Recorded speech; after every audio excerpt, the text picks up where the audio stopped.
Muy buenas tardes, mis queridos hermanos y amigos. Gracias por acompañarnos en esta transmisión especial de esta serie especial que hemos preparado para nuestros hermanos y hermanas en Chile y también en todos los lugares a donde hay personas que están conectadas.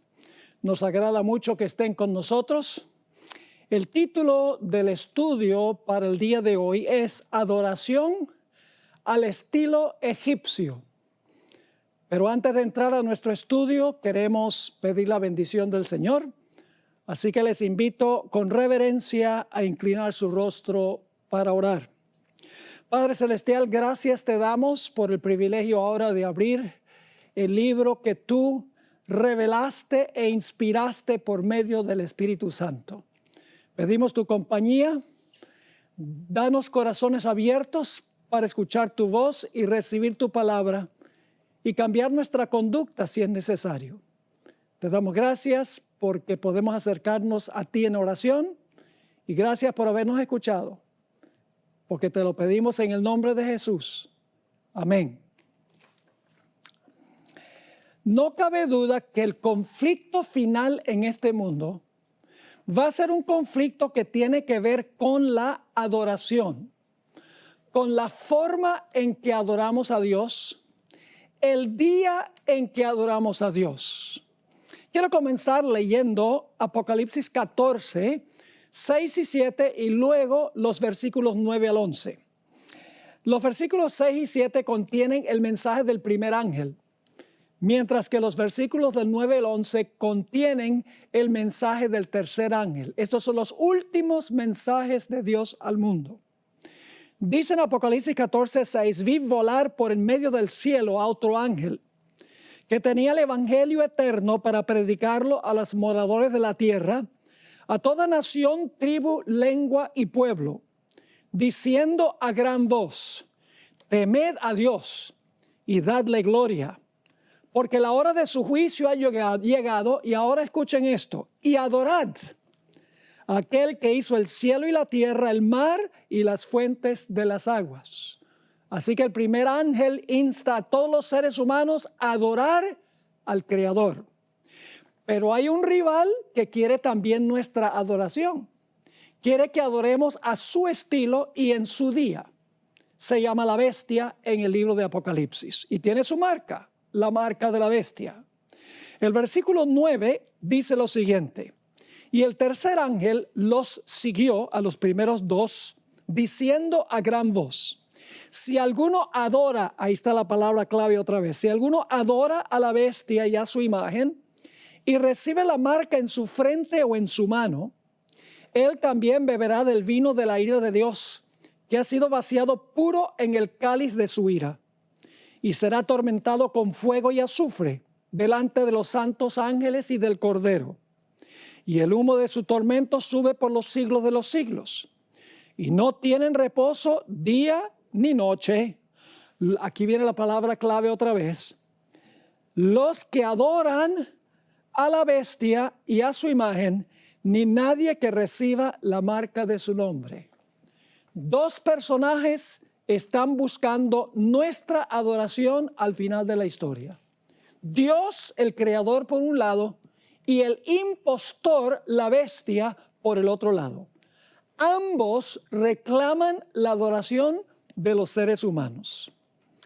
Ahora, esta tarde vamos a estudiar una triste historia. Vamos a repasar esa historia de los eventos que ocurrieron con el pueblo de Israel. Pero primero quiero comenzar leyendo 1 Corintios 10 y el versículo 11. Porque este versículo nos dice que los eventos que ocurrieron con Israel van a suceder también en los últimos días con el pueblo profeso de Dios. Dice allí en 1 Corintios 10 y el versículo 11, después de relatar varias experiencias de la historia de Israel, lo siguiente: y estas cosas les acontecieron como ejemplo, y están escritas para amonestarnos a nosotros, dice el apóstol Pablo, a quienes han alcanzado los fines de los siglos. La historia de Israel nos enseña grandes lecciones a la iglesia cristiana, los que van a vivir a los fines de los siglos. Así que vamos a mirar rápidamente la trayectoria de la historia de Israel, porque lo que pasó con Israel, literalmente, con el Israel literal, representa lo que sucede con el pueblo espiritual de Dios, con el Israel espiritual, con la iglesia cristiana. En el caso de Israel, Egipto representa el mundo.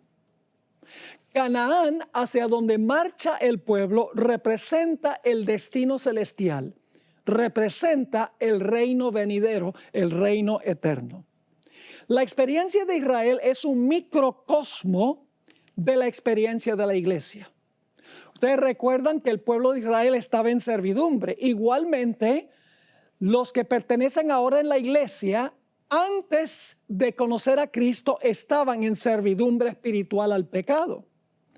En su desesperación, el pueblo de Israel clamó a Dios para que los librara. De la misma manera, los que estábamos fuera de Cristo, clamamos a Cristo para que nos librara del pecado.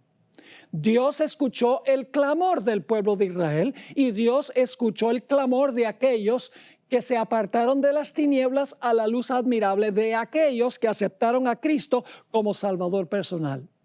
Así como Dios obró maravillas y milagros para librar a Israel, Dios ha hecho milagros y maravillas en la historia de la iglesia cristiana también para librar a los fieles de Dios.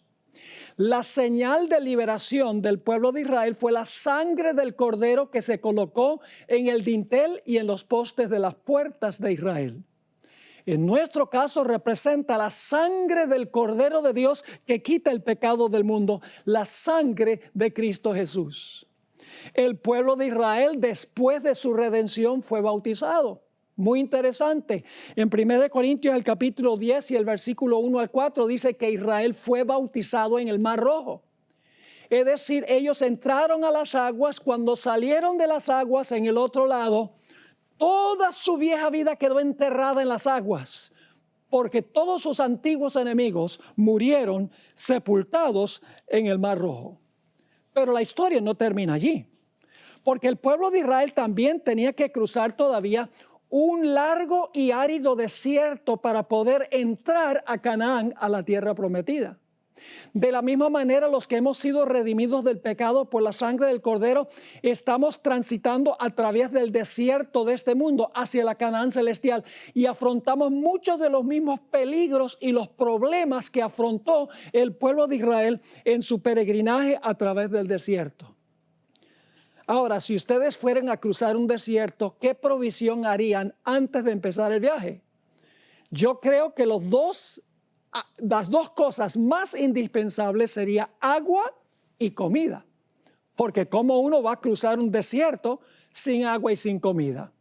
Pues fíjense, después que el pueblo de Israel salió de Egipto, Dios los redimió, fueron bautizados en el Mar Rojo, dejaron sepultada toda su vida antigua, resucitaron, por así decirlo, a novedad de vida. Entonces, en Éxodo el capítulo 16, Dios les dio maná, que para la iglesia representa la palabra de Dios. Y luego en el capítulo 17, Dios les dio agua de la roca, que representa el agua de la roca, el Espíritu Santo, según Juan 4, 13 y 14 y Juan 7, 37 al 39. Es decir, para cruzar este desierto de la vida, nosotros necesitamos el alimento de la palabra y necesitamos la conducción del Espíritu Santo. Y luego Dios llevó al pueblo de Israel, el pueblo redimido de Israel, al monte Sinaí. Dios quería hacer un pacto con ellos. Dios los había librado gratuitamente. Ellos no hicieron nada para librarse. No tuvieron que pelear, no tuvieron que hacer nada, sino clamar a Dios. Y por la sangre del Cordero fueron librados. Pero ahora Dios les dice a ellos, yo los libré. Y ahora quiero que ustedes formen un pacto conmigo, un pacto de obediencia y lealtad. Porque antes ustedes eran de Faraón, ahora ustedes son míos. Vamos a leer Éxodo 19 y el versículo 3 al 6. Y Moisés subió a Dios Y Jehová lo llamó desde el monte diciendo: así dirás a la casa de Jacob y anunciarás a los hijos de Israel: vosotros visteis lo que hice a los egipcios, y cómo os tomé sobre alas de águilas y os he traído a mí. Ahora fíjense, Dios dice: yo los redimí a ustedes. Ustedes vieron las maravillas que yo hice para librarlos a ustedes, como Cristo ha librado a los que están en la iglesia de la servidumbre al pecado. Y luego Dios dice en el versículo 5: ahora pues, sí, es el sí condicional, si diereis oído a mi voz y guardareis mi pacto, vosotros seréis mi especial tesoro sobre todos los pueblos, porque mía es toda la tierra. Y vosotros me seréis un reino de sacerdotes y gente santa. Estas son las palabras que dirás a los hijos de Israel. Dios dice: yo quiero que este pueblo haga un pacto conmigo, un pacto de oír mi voz y de guardar mi pacto. Así que ahora Moisés le entrega el mensaje de Dios al pueblo de Israel. Noten Éxodo 19, 7 y 8. Entonces vino Moisés y llamó a los ancianos del pueblo y expuso en presencia de ellos todas estas palabras que Jehová le había mandado. ¿Y cómo respondió el pueblo? Versículo 8. Y todo el pueblo respondió a una y dijeron: todo lo que Jehová ha dicho, haremos. Dios hizo la oferta, el pueblo dice: aceptamos la oferta. Y ahora Moisés le lleva las palabras a Dios del pueblo. Dice en Éxodo 19 y el versículo 8: y todo el pueblo respondió a una y dijeron: todo lo que Jehová ha dicho haremos. Y ahora escuchen bien. Y Moisés refirió a Jehová las palabras del pueblo. Es decir, el pacto ahora estaba completo. Dios había ofrecido el pacto a condición de oír su voz y guardar su pacto. Y el pueblo había dicho: aceptamos eso, aceptamos oír tu voz y aceptamos obedecerte. En realidad, el pacto en el Sinaí fue un pacto matrimonial entre Dios e Israel. Por eso es que en el Antiguo Testamento Dios constantemente acusó a Israel de portarse como ramera y de fornicar con otras naciones, porque ellos debían tener solo a Dios como su esposo. Noten lo que dice Jeremías 31, 32, a donde dice que ese pacto fue un pacto matrimonial. Dice allí Dios, refiriéndose a lo que ocurrió en el monte Sinaí: no como el pacto que hice con sus padres, el día que tomé su mano para sacarlos de la tierra de Egipto, porque ellos invalidaron mi pacto, que fue lo que Israel hizo. Dios dice: ellos invalidaron mi pacto, aunque fui yo un marido para ellos, dice Jehová. Es decir, fue un pacto matrimonial. Ahora yo les pregunto: ¿un pacto tiene condiciones? ¿Un matrimonio tiene condiciones? ¿Hay estatutos y reglamentos en el matrimonio? Sí. Uno de los reglamentos principales es que uno no puede tener otras mujeres como amantes, otros hombres como amantes. Se conserva uno solo para la persona con quien uno se casó. Así que Dios le va a dar a Israel en Éxodo 19 y Éxodo 20, a Israel las condiciones del pacto. Les va a entregar los 10 mandamientos. Ahora, noten que Dios no dice: obedézcanme y los voy a librar de Egipto.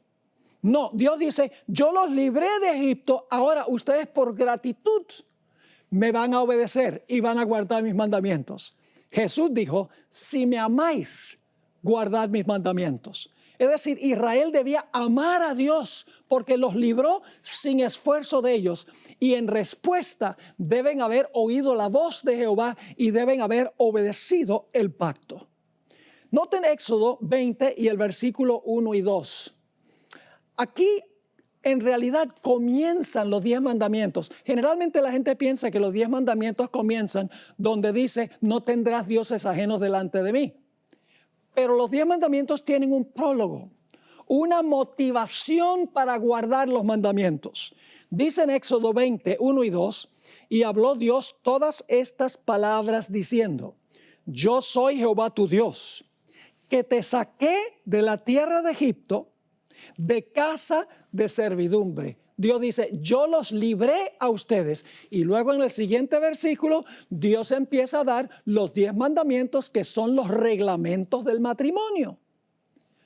Ahora, antes Dios dice, ustedes eran de Faraón, pero ahora ustedes son míos. Y cuando Dios terminó de revelar los 10 mandamientos, los habló y los escribió con su propio dedo, le entregó los 10 mandamientos a Moisés. Noten lo que dice Éxodo 31 y el versículo 18. Y dio a Moisés, cuando acabó de hablar con él en el monte Sinaí, 2 tablas del testimonio, tablas de piedra escritas con el dedo de Dios. La fidelidad de la iglesia de Dios en el Antiguo Testamento no duró mucho tiempo. Su obediencia a Dios duró solo unos días. En realidad fue infiel a su pacto matrimonial muy pronto. Noten lo que dice Éxodo 32 y el versículo 1. El siguiente versículo, después que leemos que Dios le dio los 10 mandamientos a Moisés. Dice ahí en Éxodo 32 y el versículo 1.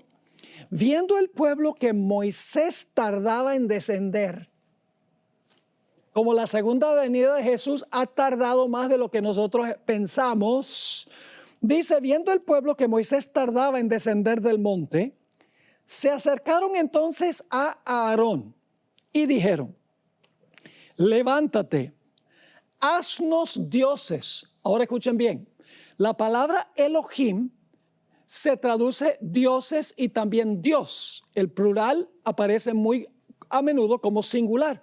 Por ejemplo, en Génesis 1:1, en el principio creó Dios. La palabra es Elohim, la misma palabra que está aquí. Así que mejor es decir que la gente estaba diciendo, haznos Dios, que vaya delante de nosotros. Y ahora fíjense qué despectivos eran con su líder.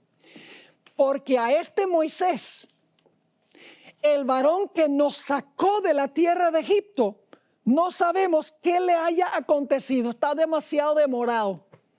No sabemos qué le pasó a este Moisés, el que nos sacó de la tierra de Egipto. Y luego entonces comienza una rebelión en el campamento, instigada por un grupo que se conoce como la multitud mixta. Permítame leerles una cita sobre la identidad de la multitud mixta. En el libro Patriarcas y Profetas, página 433, dice que esta gente salió con Israel, pero no era de Israel. Dice lo siguiente, la multitud mixta que acompañaba a los israelitas desde Egipto daba continuamente origen a dificultades y tentaciones. Los que la componían decían haber renunciado a la idolatría y profesaban adorar al Dios verdadero. Pero su educación y disciplina anteriores habían moldeado sus hábitos y sus caracteres, de modo que en mayor o menor medida estaban corrompidos por la idolatría y la irreverencia hacia Dios. Ellos eran los que más a menudo suscitaban contiendas, eran los primeros en quejarse y corrompían el campamento con sus prácticas idólatras y sus murmuraciones contra Dios. Qué tremenda descripción de los instigadores de la rebelión. Salieron con Israel, pero su corazón no estaba con Israel. Eran idólatras, como dice aquí. Habían tenido una educación y disciplina en el politeísmo. No tenían reverencia para con Dios. Noten lo que dice Éxodo 32 y el versículo 2 y 3.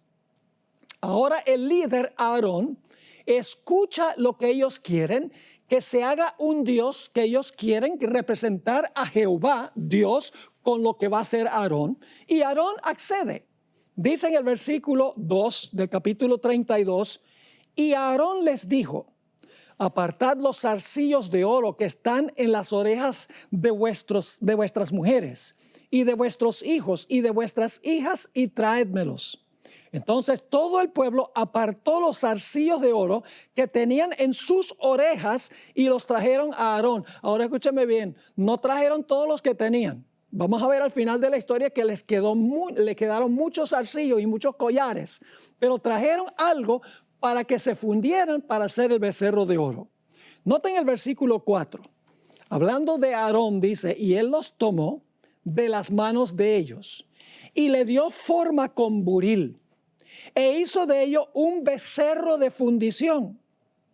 Entonces dijeron, Israel, estos son tus dioses. Ahora dice dioses, pero una mejor traducción es, este es tu Dios que te sacó de la tierra de Egipto.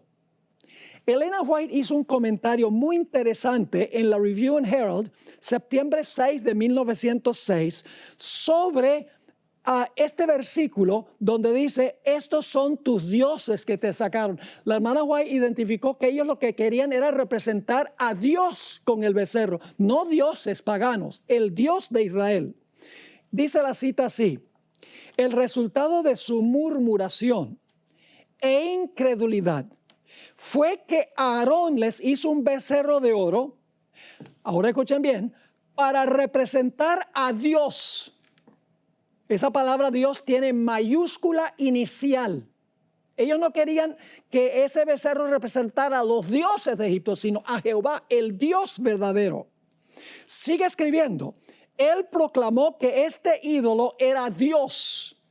Aarón dijo que el ídolo era Dios, no dioses, Dios. Y la hermana White nuevamente pone la palabra Dios con mayúscula inicial. Y luego dice, y así se suscitó gran entusiasmo sobre este falso Dios. Y ahí la palabra Dios está con minúscula. Es decir, ellos querían que se hiciera un becerro de oro para representar a Dios, no dioses, sino el verdadero Dios. Noten lo que dice el versículo 5 y 6. Ahora ellos van a celebrar un culto. Algunos creen que lo que hicieron al pie del Sinaí, la fiesta que tuvieron, fue una fiesta secular. No. Fue un culto de adoración que le estaban ofreciendo a Dios. Dice en Éxodo 32, 5 y 6. Y viendo esto a Aarón, edificó un altar delante del becerro. Y pregonó a Aarón y dijo, mañana será fiesta para Jehová. Así que levantan un altar. Dice, mañana va a ser la fiesta para Jehová. Versículo 6. Y al día siguiente madrugaron y ofrecieron holocaustos. Fíjate, este es un culto. Ofrecieron holocaustos y presentaron ofrendas de paz. Y se sentó el pueblo a comer y a beber y se levantó a regocijarse. Y entonces Dios ahora sabe lo que está pasando y Dios está con Moisés allá en el monte y Dios ahora le va a decir algo muy interesante a Moisés. En el versículo 7 dice lo siguiente. Entonces Jehová dijo a Moisés, anda, desciende, porque tu pueblo que sacaste de la tierra de Egipto se ha corrompido. La gente había dicho, ¿dónde está este Moisés? El que nos sacó de la tierra de Egipto. Ahora Dios escuchó eso y dice, mira, lo que está haciendo tu pueblo, que tú sacaste de Egipto. Mis hermanos y hermanas, el pacto quedó anulado allí en el monte Sinaí. Voy a leerles varias citas del libro Patriarcas y Profetas. En la página 328, la hermana White escribió, el pacto de Dios con su pueblo había sido anulado. En otra cita, página 329, ella escribió, Dios había dado a entender que rechazaba a su pueblo. La palabra en inglés no es rechazada, es la palabra disowned, que significa, este pueblo ya no es mío. En la página 329 ella dice, los pecados de Israel ya les habían hecho perder el favor de Dios y la justicia exigía su destrucción. Y en la página 334 dice, los israelitas eran culpables de haber traicionado a un rey que los había colmado de beneficios y cuya autoridad se habían comprometido voluntariamente a obedecer. Ahora Moisés va a interceder por el pueblo. Dios le ha dicho, el pueblo que tú sacaste de Egipto se ha prostituido. Y ahora Moisés va a hablar con Dios y fíjense lo que le va a decir en Éxodo, el capítulo 32 y el versículo 11. Entonces Moisés oró en presencia de Jehová su Dios y dijo: oh Jehová, ¿por qué se encenderá tu furor contra tu pueblo que tú sacaste de la tierra de Egipto con gran poder y con mano fuerte? Moisés estaba diciendo: no me eches este muerto a mí. Tú fuiste el que sacaste a este pueblo de Egipto. Tú fuiste el que libraste a esa gente de Egipto.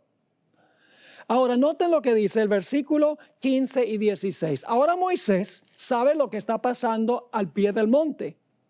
Él está intercediendo por el pueblo que se ha prostituido, que ha quebrantado el pacto de Dios. El pacto ahora no aplica porque han roto su voto matrimonial con Dios. Y en Éxodo 32, 15 y 16 dice: y volvió Moisés y descendió del monte, trayendo en su mano las 2 tablas del testimonio. Las tablas escritas por ambos lados. De uno y otro lado estaban escritas. Y las tablas eran obra de Dios y la escritura era escritura de Dios grabada sobre las tablas. Así que Moisés está descendiendo del monte y de repente él oye en el campamento como una revolución que se está realizando. Es el culto que la gente está celebrando ahí al pie del monte en honor a Dios, según ellos. En Éxodo 32, 17 al 19 dice: cuando oyó Josué el clamor del pueblo que gritaba, dijo a Moisés: alarido de pelea hay en el campamento. Es decir, en el campamento hay una guerra. Y él respondió, Moisés le dijo: no es voz de alaridos de fuertes, ni voz de alaridos de débiles. Voz de cantar oigo yo. La gente estaba cantando. ¿Qué clase de música? Ya lo vamos a ver. Y aconteció que cuando él llegó al campamento y vio el becerro y las danzas, estaban cantando y bailando en el culto. Dice: ardió la ira de Moisés y arrojó las tablas de sus manos y las quebró al pie del monte. De esa manera estaba indicando de que el pacto había sido roto y quebrado. En Patriarcas y Profetas, página 331, la sierva del Señor escribió: al acercarse al campamento, vieron al pueblo que gritaba y bailaba alrededor de su ídolo. Era una escena de libertinaje pagano, una imitación de las fiestas idólatras de Egipto. Y ahora escuchen esto: pero cuán distinta era del solemne y reverente culto a Dios. ¿Cómo es el culto que Dios acepta? Un culto solemne y ¿qué? Reverente, según dice aquí. Así que Moisés ahora se llena de ira santa. Todo lo que Dios había hecho por ellos. Y dice en Éxodo 32 y el versículo 19 y 20: y aconteció que cuando él llegó al campamento y vio el becerro y las danzas, ardió la ira de Moisés y arrojó las tablas de sus manos y las quebró al pie del monte. La sierva del Señor escribió en la página 331 de Patriarcas y Profetas para demostrar cuánto aborrecía este crimen.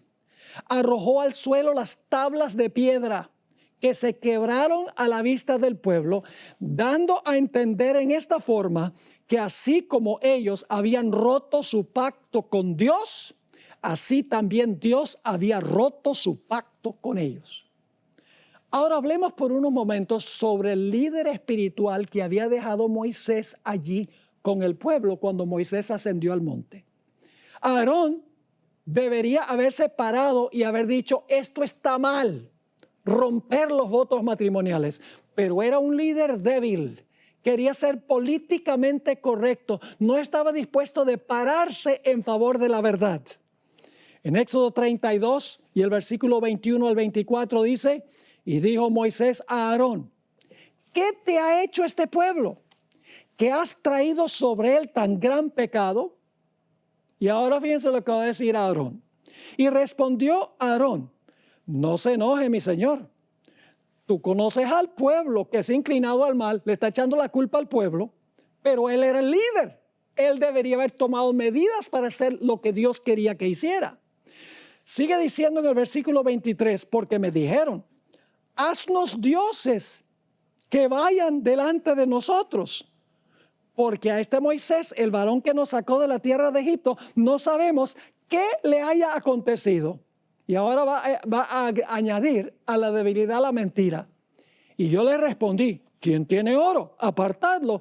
Y me lo dieron y lo eché en el fuego y salió este becerro. Es decir, eché el oro al fuego y el becerro salió saltando del fuego. No había sido así. Dice que lo formó con buril. Quiero leerles ahora unas citas del Espíritu Profecía sobre el carácter de Aarón. Moisés era un hombre que se paraba en pro de la verdad. No titubeaba. Aunque lo quisieran apedrear, él hacía lo que era correcto. No así con Aarón. Dice en Patriarcas y Profetas, página 327. Aarón reconvino débilmente al pueblo. Y su vacilación y timidez en el momento crítico solo sirvieron para hacerlos más decididos en su propósito. Aarón temió por su propia seguridad y en vez de ponerse noblemente de parte del honor de Dios, cedió a las demandas de la multitud, lo que el pueblo quería. La gente admiró la gentileza y la paciencia de Aarón, pero ni Moisés ni Dios lo vieron así. En Testimonios para la Iglesia, tomo 4, páginas 514 y 515, agrega esto en cuanto a Aarón. Por temor a ofender al pueblo, guardó silencio. No se paró audazmente a favor de Dios, sino que para complacer al pueblo, darle al pueblo lo que ellos querían. Para complacer al pueblo, hizo un becerro de oro. Parecía adormecido ante el incipiente peligro. Aarón podría haber coartado la primera palabra rebelde, pero temía tanto ofender al pueblo que aparentemente se unió con ellos y finalmente lo persuadieron que hiciera un becerro de oro para ellos adorarlo. Y luego Elena White habla sobre la iglesia en el presente. En Patriarcas y Profetas, página 328, ella escribió, y hay todavía Aarones dóciles. Esa no es la mejor traducción de la palabra que usa Elena White, quien escribió en inglés. La palabra en inglés es pliant. Aarones que son pliant. ¿Qué significa esa palabra? Significa plegable, fácilmente influenciado, flexible, algo que se dobla fácilmente, algo que cede fácilmente ante la presión. Eso es lo que dice Elena White. Hay todavía Aarones plegables. Sigue escribiendo que mientras desempeñan cargos de autoridad en la iglesia, ceden a los deseos de los miembros no consagrados y así los incitan al pecado. Wow. Una última cita sobre el carácter de Aarón, Patriarcas y Profetas, página 333. De todos los pecados que Dios castigará, ninguno es más grave ante sus ojos que el de aquellos que animan a otros a cometer el mal. Dios quisiera que sus siervos demuestren su lealtad, reprendiendo fielmente la transgresión, por penoso que sea hacerlo. Aquellos que han recibido el honor de un mandato divino no han de ser débiles y dóciles contemporizadores.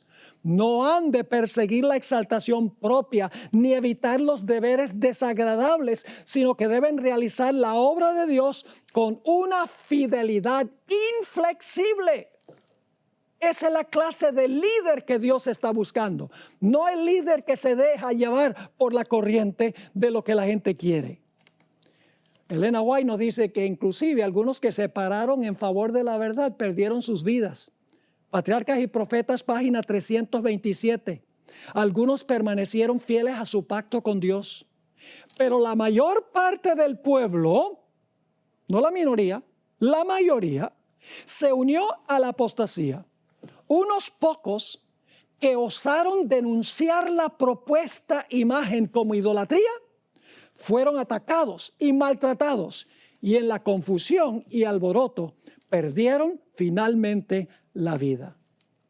Así que Dios ahora le dice a Moisés, yo voy a destruir a este pueblo y voy a escoger a otro pueblo. Dios no tenía planes de hacer eso, pero Dios quería ver cómo se sentía Moisés en este caso. En Éxodo 32 y el versículo 31 y 31 al 33 dice, entonces volvió Moisés a Jehová y dijo, te ruego pues, este pueblo ha cometido un gran pecado porque se hicieron dioses, nuevamente debemos ponerlo en singular, porque se hicieron Dios de oro, que perdones ahora su pecado, y si no, ráeme ahora de tu libro que has escrito. Dijo Moisés, mira, si tú no puedes salvar a este pueblo, entonces que perezca yo. La misma actitud que tuvo Jesús.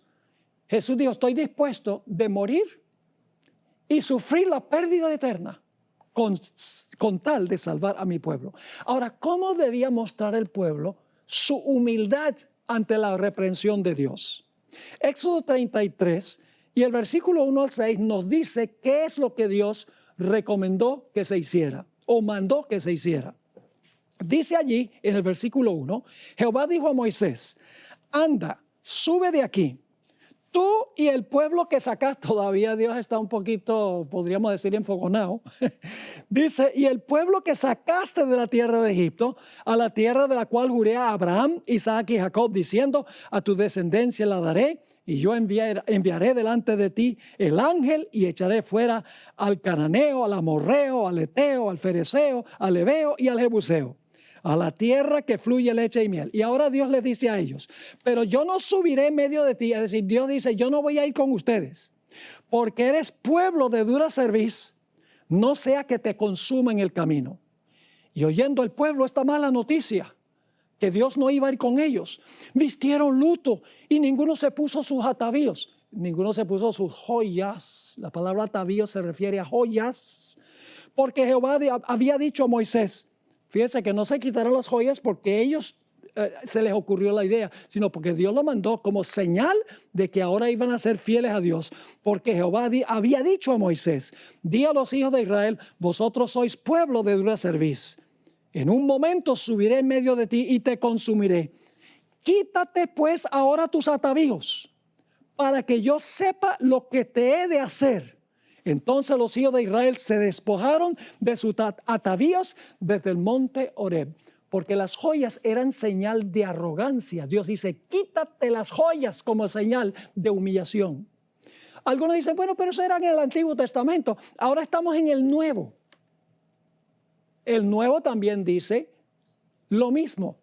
En 1 Timoteo, el capítulo 2 y el versículo 9 y 10, el apóstol Pablo escribió, asimismo que las mujeres se atavíen de ropa decorosa, con pudor y modestia, no con peinado ostentoso, ni oro, ni perlas, ni vestidos costosos, sino con buenas obras, como corresponde a mujeres que profesan piedad. El apóstol Pedro, el otro gigante del Nuevo Testamento, escribió algo similar en 1 de Pedro 3 y el versículo 3 y 4. Aquí Pedro escribió, vuestro atavío no sea el externo, de peinados ostentosos, de adornos de oro o de vestidos lujosos, sino el interno, el del corazón, en el incorruptible ornato de un espíritu afable y apacible, que es de grande estima delante de Dios. Ahora yo quiero preguntar, ¿será posible que la iglesia remanente al final de la historia afronte una prueba semejante a esta?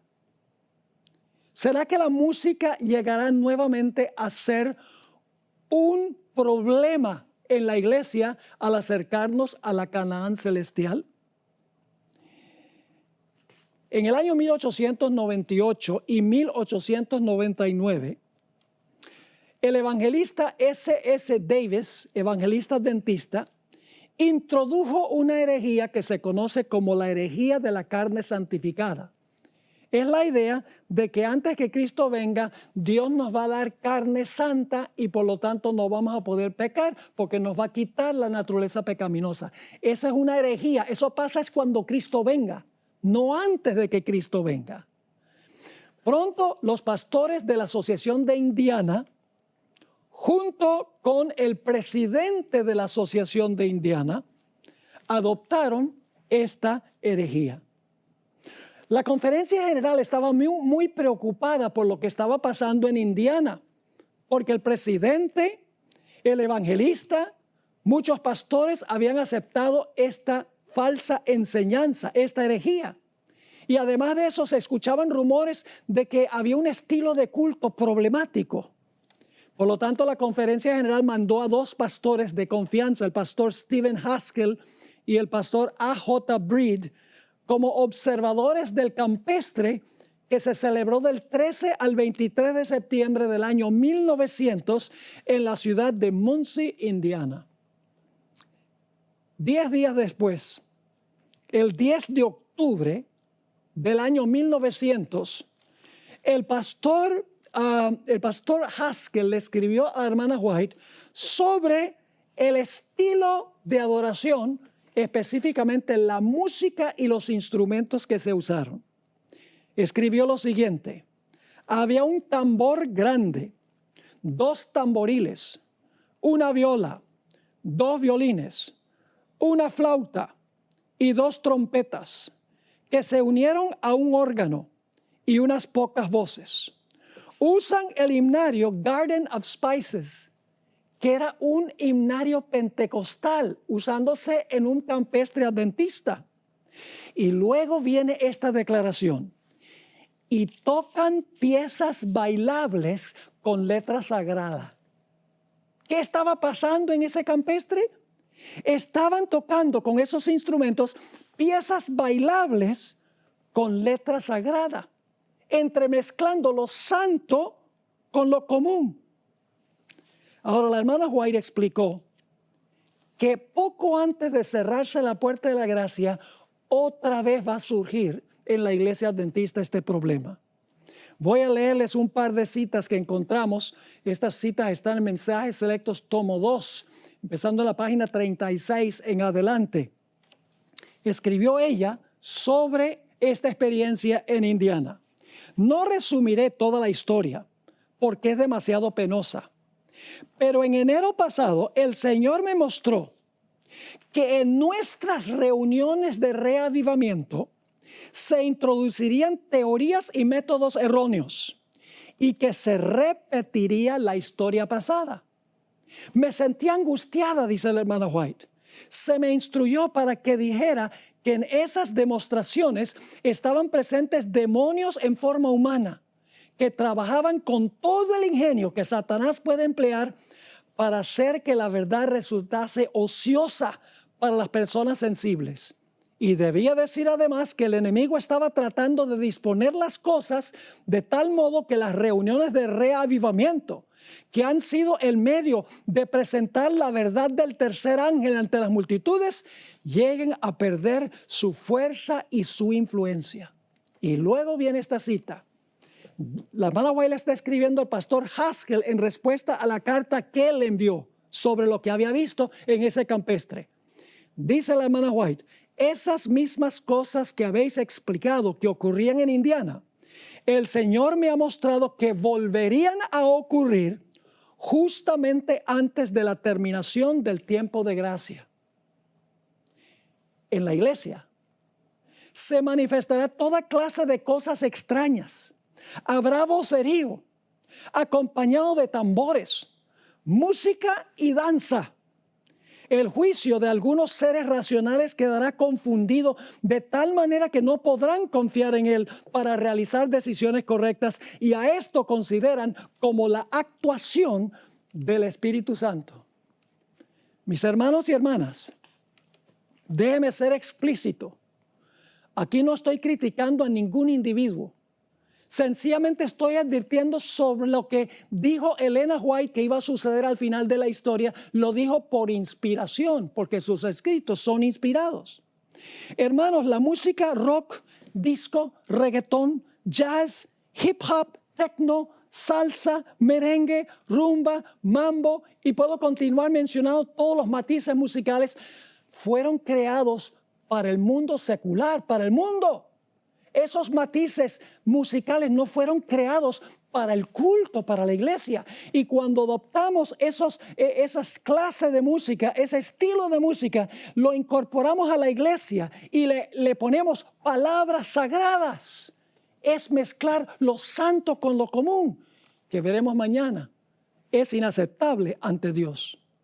Ahora, algunas personas han minimizado lo que pasó en el campestre de Indiana. Y dicen que lo único que criticó Ellen G. White fue la falsa enseñanza que se estaba enseñando allá. Que no era el estilo de la música ni el estilo del culto lo que ella criticó. Pero nada de esto, mis hermanos y hermanas, es cierto. Sus comentarios revelan con absoluta claridad que ella no solo se opuso a la falsa teología de la carne santificada, sino que se opuso también al estilo de culto y a la música que se usó allí. Los comentarios de Ellen White sobre este campestre se encuentran en Mensajes Selectos, tomo 2, página 36 a la página 45. Si ustedes leen esas páginas, van a encontrar los siguientes puntos principales. Y luego voy a leer algunas citas del Espíritu de Profecía que corroboran los puntos principales que voy a mencionar. Ellen White escribió que Satanás usó este estilo de culto para desviar a la gente de la verdad presente y para lograr que el mensaje del tercer ángel perdiera su fuerza y su influencia. También escribió que el Espíritu Santo nunca se manifiesta en ese estilo de culto. Escribió que ese estilo de culto no se necesita para convertir a las almas. Dijo que ese estilo de culto se iba a ver de nuevo, como notamos, en las reuniones de reavivamiento de la iglesia adventista, justamente antes de cerrarse la puerta de la gracia. También escribió que no se debería estimular esta clase de culto. La hermana White no solo criticó la falsa teología que se estaba enseñando, la hermana White también criticó severamente el estilo de culto y específicamente la música que se usó en ese culto. Permítame ahora leerles citas de Ellen White que corroboran todos los puntos que acabo de mencionar. Estoy leyendo de esas páginas, página 36 a la página 45, escogiendo algunas partes. Escribió Ellen White: el Espíritu Santo nunca se manifiesta en esta forma, mediante ese ruido desconcertante. Esto constituye una invención de Satanás para ocultar sus ingeniosos métodos destinados a tornar ineficaz la pura, sincera, elevadora, ennoblecedora y santificadora verdad para este tiempo. Es mejor no mezclar nunca el culto de Dios con música. Ahora escuchen bien, tiene que ver con la música. Es mejor no mezclar nunca el culto de Dios con música que utilizar instrumentos musicales para realizar la obra que en enero pasado se me mostró que tendría lugar en nuestras reuniones de reavivamiento. Dice que el problema era con la música y la forma como se usaron los instrumentos musicales.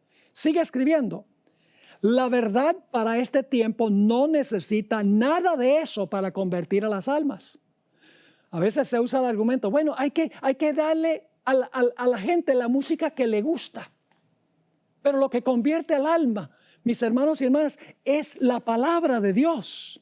La música apoya el mensaje de la palabra de Dios. Así que dice ella: el ruido desconcertante aturde los sentidos y desnaturaliza aquello que, si se condujera en la forma de vida, fíjense que tiene que ver con la forma, si se condujera en la forma de vida, constituiría una bendición. El influjo de los instrumentos satánicos, hay un problema de traducción aquí, no voy a entrar en eso. Los instrumentos satánicos no son instrumentos musicales, son seres humanos que usan los instrumentos. Pero dice ella, el influjo de instrumentos satánicos se une con el estrépito y el vocerío, con lo cual resulta un carnaval. Y a esto se lo denomina la obra del Espíritu Santo. Escribió: no debería estimularse esta clase de culto. No es la herejía, es la clase de culto. Escribió también: no resumiré toda la historia porque es demasiado penosa. Pero en enero pasado el Señor me mostró que en nuestras reuniones de reavivamiento se introducirían teorías y métodos erróneos y que se repetiría la historia pasada.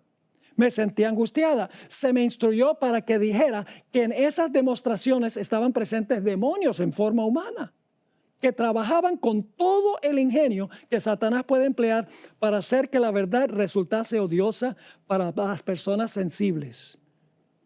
Y luego sigue escribiendo, debía decir además que el enemigo estaba tratando de disponer las cosas de tal modo que las reuniones de reavivamiento, que han sido el medio de presentar la verdad del tercer ángel ante las multitudes, lleguen a perder su fuerza y su influencia. El propósito de Satanás era usar la música para que la gente no tuviera interés en el mensaje del tercer ángel, en el mensaje de la verdad presente, porque el culto se debe centrar en el mensaje. La música apoya el mensaje, no el mensaje a la música. Sigue escribiendo Elena White. El Espíritu Santo no tiene nada que ver con ese desorden perturbador y esa varaunda significa desorden, que me fueron mostrados en enero pasado. Satanás trabaja en medio del estruendo y de la confusión producida, escuchen eso, por esta clase de música, no la teología, la música, la cual, si fuera dirigida debidamente, serviría para alabar y glorificar a Dios. El diablo hace que tenga el mismo efecto que la mordedura ponzoñosa de la serpiente. Un día estaba yo presentando un tema sobre la música y vino una persona y me dijo, pero pastor, usted está equivocado cuando dice que el sermón debe ser el centro del culto. Y yo le dije, pero ¿cómo es que estoy errado por decir que el sermón debe ser el centro del culto? Me dijo, si usted mira todas las escenas de adoración en el libro de Apocalipsis, va a encontrar que en esas escenas de adoración no hay ni un solo sermón, es pura alabanza. Por esa razón es que en algunas iglesias se va muchísimo tiempo en la alabanza y luego queda nada más un cortico tiempo para el sermón. Y no lo digo porque me lo dijeron, sino porque soy predicador y tengo esa experiencia. He ido a iglesias a donde se dedica 1 hora a la alabanza y después dicen, pastor, tiene 15 minutos para predicar el sermón. Eso es poner la carreta antes que el caballo, mis hermanos y hermanas. Porque el culto debe centrarse en el sermón. Por eso es que tradicionalmente el púlpito ha estado en el centro de la plataforma. La Iglesia Católica es el altar, porque la teología católica dice que el centro del culto es la misa o la Eucaristía. En muchas iglesias protestantes hoy en día no tienen ni púlpito ni altar, tienen un escenario grande. Están diciendo que ahí el entretenimiento es lo central. Pero en la iglesia adventista el púlpito está en el centro porque la predicación de la palabra es central en el culto adventista. Y entonces yo le miré y le dije, sí hay sermón. Me dijo, muéstramelo. Yo no veo ningún sermón. En Apocalipsis 4, Apocalipsis 5, Apocalipsis 19, Apocalipsis 7, hay escenas de adoración y nunca hay un sermón. Yo le dije, el problema es que no te has fijado cuidadosamente en esas escenas de adoración. Le dije, ¿tú has visto por qué están cantando esos grupos en los diferentes capítulos? Me dijo, no, sencillamente están cantando. Yo le dije, no están sencillamente cantando. El himno está acorde con un evento que acaba de ocurrir. Y luego le mencioné, cuando Cristo nació, los ángeles cantaron un himno. Claro que cantaron un himno. ¿Cantaron un himno en honor de Cristo quien murió en la cruz? No. Gloria a Dios en las alturas y en la tierra, paz, buena voluntad para con los hombres, porque había nacido el Mesías. El himno estaba acorde con el evento. Cuando Cristo murió sobre la cruz, en Apocalipsis 12, 10 al 12, los ángeles celestiales elevaron una canción y dijeron, ha sido echado fuera el acusador de los hermanos. En Apocalipsis 4, cuando Jesús estaba por ascender al cielo y el Padre estaba sentado solo en el trono antes que llegara Jesús, los seres celestiales están cantando un himno en honor al Creador que está sentado en el trono. En Apocalipsis 5, cuando el Señor Jesucristo llega al cielo ante su Padre para preguntarle si su sacrificio ha sido suficiente, los seres celestiales irrumpen en un himno en honor al Cordero de Dios que acaba de regresar del campo de batalla vivo. Cuando Cristo toma el reino, según Apocalipsis 11, 15 y 16, se canta un himno describiendo que ahora Cristo y el Padre han tomado el reino. Cuando el pueblo de Dios gana la victoria sobre la bestia y su imagen, según Apocalipsis 15, 3 y 4, están cantando un himno en cuanto a la victoria que han ganado sobre la bestia y su imagen. Cuando la ramera es juzgada, lo mismo, Apocalipsis 19, 1 y 2. Inclusive cuando Dios haga cielos nuevos y tierra nueva, se cantará un himno alabando al Dios que creó cielos nuevos y tierra nueva. Entonces, ¿qué estoy diciendo? El sermón es el evento que precede al himno. Es decir, que el evento es el sermón. Y la música que acompaña al evento, lo que hace es recordarle a la gente y darle la oportunidad de alabar por lo que ha ocurrido en el evento histórico. La única diferencia es que ahora nosotros lo que hacemos es predicar de la Biblia el evento histórico y la música de la iglesia debe concordar con lo que el sermón tiene, lo que el pastor ha predicado. Es decir, la música apoya el evento en la Biblia, la música apoya el sermón en el caso de nosotros hoy en día. Así que, mis queridos hermanos y amigos, el centro del culto de adoración es la predicación de la palabra de Dios. Déjenme darles un último ejemplo, porque ya el tiempo prácticamente se ha ido. El pueblo de Israel en Éxodo el capítulo 15 cantó lo que se conoce como el Cántico de Moisés. ¿Cuál fue el tema central del himno? El tema central del himno fue, acababan de cruzar el Mar Rojo. Iban a perecer a manos de los egipcios. Pero los egipcios fueron sepultados en las aguas y salió el pueblo de Israel en el otro lado del mar, libres de su servidumbre. Todo el himno que ellos cantaron lo que hace es traer a la atención la gloria a Dios por el evento que acaba de pasar. Es decir, el himno apoyó el evento, así como el sermón presenta el evento hoy en día, aunque ya ocurrió en el pasado, y entonces la música que se canta es apoyo para el evento histórico sobre el cual se está predicando. Mis hermanos y hermanas, la Biblia y el espíritu de profecía son claros. El culto a Dios no se parece al culto que le ofrecen los personajes seculares y la mayoría de las iglesias hoy en día. El culto que se le ofrece a Dios es un culto reverente, un culto apacible, un culto que se centra en la santa palabra de Dios, un culto que presenta la verdad presente. Ojalá esa sea nuestra experiencia en nuestras iglesias.